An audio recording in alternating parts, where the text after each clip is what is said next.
guys! Welcome back to my channel. By the way, kung bago ka pa lang sa channel ko, don't forget to subscribe and click the notification bell para lagi kang updated tuwing may mga bagong upload tayong videos.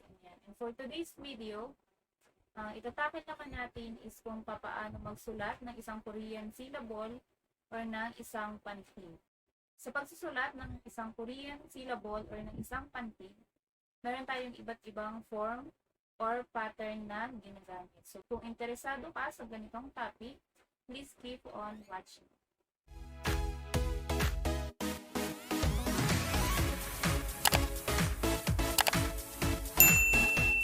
Ayan, so sa bawat Korean syllable or sa bawat isang pantig ng ating isang ways, consonant plus vowel. So, dalawang form ito, isang nakahiga at isang patayo. So, dito muna tayo sa pahiga na consonant plus vowel. So, for example, na. N plus a. Equals na. So, meron tayong consonant plus vowel. So, yung na means I sa Korean. Consonant plus vowel na pahiga. For example nga, itong sniyun plus a equals na. Yung na means I in Korean. So, ito yung isang casual way ng pagsasabi ng I. Yan. So, yung isang format ng consonant plus vowel is yung patayo. Consonant and then sa ilalim yung vowel. For example, mu.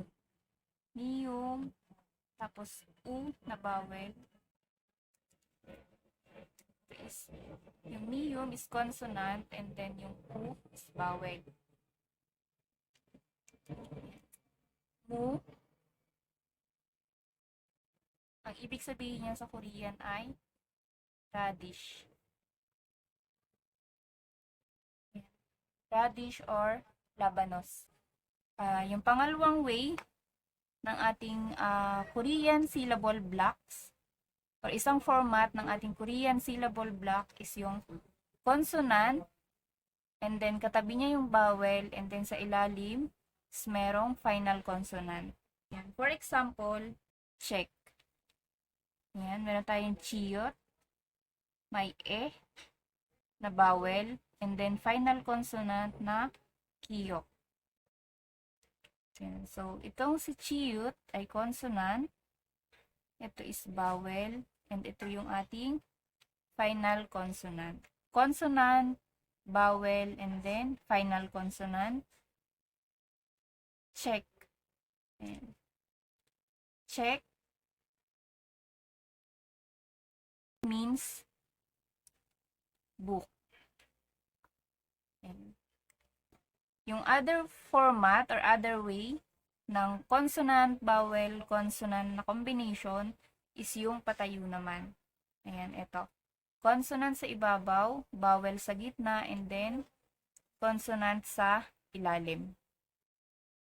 So, example natin dito is kong. Kong. Kiyok. O, and then, iyong. Yan, so meron tayong consonant, vowel, and then, consonant ulit. Kong means ball. So, yung ating last format, ito yung combination ng apat na letters. So, consonant, katabi niya vowel, and then meron siyang dalawang final consonant or double consonants. Ayan, yung format nito is, for example, op. Op. Ayan. Op means wala or nothing. As in wala. Op. Ayan. So, meron tayo ditong iyong, which is consonant. O, which is vowel.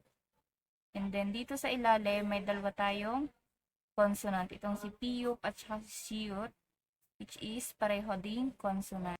Consonant to consonant. Consonant, vowel, consonant, consonant. Another example ng consonant vowel na may dalawang final consonant sa ilalim is tak.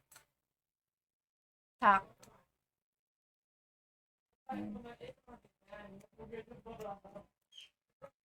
Ayan. So, meron tayo ditong consonant, vowel, and then dalawang consonant sa ilalim. So, ang ibig sabihin nitong tak is chicken. And another example natin is an. An means sit.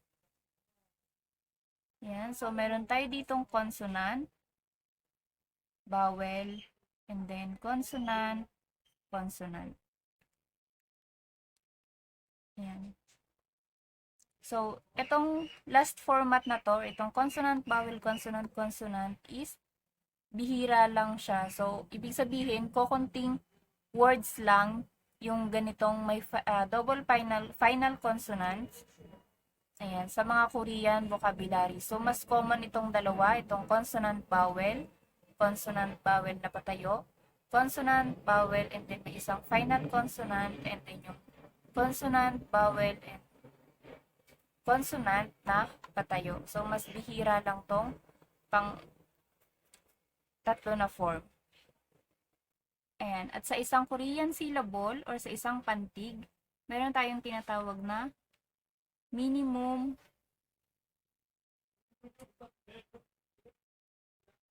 two letter.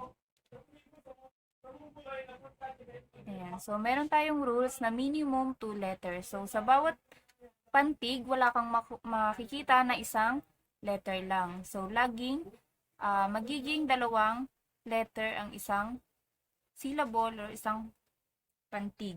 Papansin nyo na kapag yung isang syllable or yung isang pantig ay nagsisimula sa vowel. For example, yung a. Ayan. Halimbawa, yung isang pantig is nagsisimula sa a. Hindi mo siya makikita na solo lang siyang letter A or A. Ayan. So, laging may kasamang iyong. So, laging kasama tong si iyong kapag nagsisimula ang isang pantig sa vowel.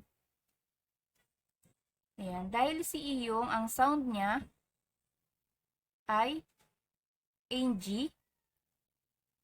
Ayan. Ng siya kapag nasa final siya or nasa ilalim ng isang pantig. At ang sound naman niya is magiging silent kapag nasa unahan ng isang vowel. Ayan. So, ang magiging basa dito is a. Same din sa lahat ng vowels like o, u, and u. Ayan. So, laging kasama si iyong or laging nasa unahan si iyong ng isang vowel kapag ang isang pantig ay nagsisimula sa vowel. Ayan. So, si a or kahit anong vowel ayan, ay hindi sinusulat ng ganito. Ayan. Hindi siya sinusulat ng ganyan, kundi laging may kasamang iyong sa unahan. Ayan. So, a. O. U.